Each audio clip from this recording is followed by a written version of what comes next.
So about a year ago, Amy and I were in the office and we were just talking about community and about friendships. As we sat there and had our conversation, we thought to ourselves, well, why are we looking for somebody to reach out to us and pull us in? Why don't we Just open our home. Yeah. Yep. And why don't we just begin to create our own community within the church? So with Alpha, we had decided, okay, we're going to open our backyard up and have like a weekly gathering. Alpha is a weekly program. So like a weekly gathering, eat together, watch a video, and have discussion. And we wanted, the heart of Alpha is to kind of reach that unbeliever. And we wanted to do that. But most of the people in our lives are believers. So we started with our life group people and just said, you know, come. And then we were praying about people that might be not believers that we could invite. So when we started talking about how we're going to open our home up again, we're going to invite people. Our oldest daughter, who is 17, almost 18, but 17 at the time, she had come to me and said, I really want to invite this specific person who she has felt just very close to for 3 years now, 3.5 years. And she prays for this person. She just believes that it is a purposeful relationship that God has, you know, set up. And so she's like, I really want to invite her and her husband. And I'm like, you can, you know, and I do not want to admit this, but I have to. Inside, I thought, I'll be surprised if they come. They're not going to feel comfortable. They don't know anybody but us, you know, and okay. So I'm like, go ahead. And, you know, she did. And I shouldn't be surprised, but I was. The response was, we would love to come. So we were so excited that they decided to come.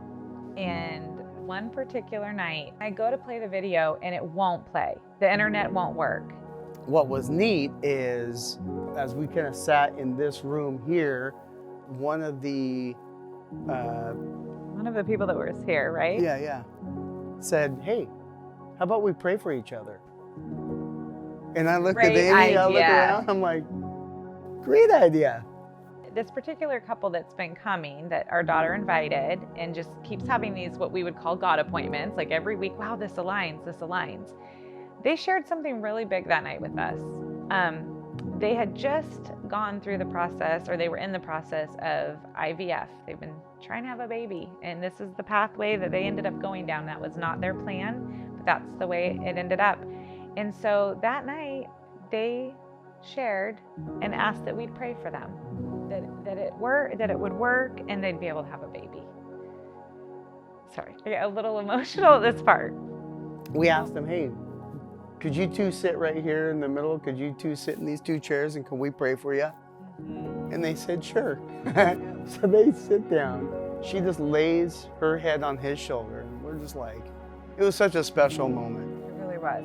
My daughter was, you know, one of the first to pray for him, and I prayed for him. I think everybody in the house prayed for him. Yep. Because we really wanted them, really wanted this to work for him. We really wanted, really wanted to get pregnant. So that was the very end of September. Mm-hmm. And about a week and a half ago, actually going on 2 weeks, they came over for dinner.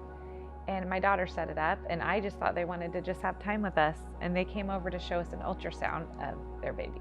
And so they're pregnant, super excited. And it's neat because we all recognize God's hand in their life in this time and season that they're in.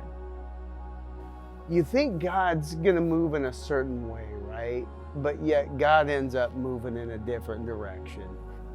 That's what's so neat about Alpha is it has been so simple for us and so easy for us to just live life and just have conversations, meaningful conversations with people, develop relationships with people, not trying to be wise in my own eyes, not trying to, you know, I'll give you $50 if you come to church, right? You know, not trying to buy people into the church, you know, it's been so easy, and so it's inspired me just to continue to develop relationships with people and just be meaningful with those relationships, because there is a lost and dying world out there that need just to be loved.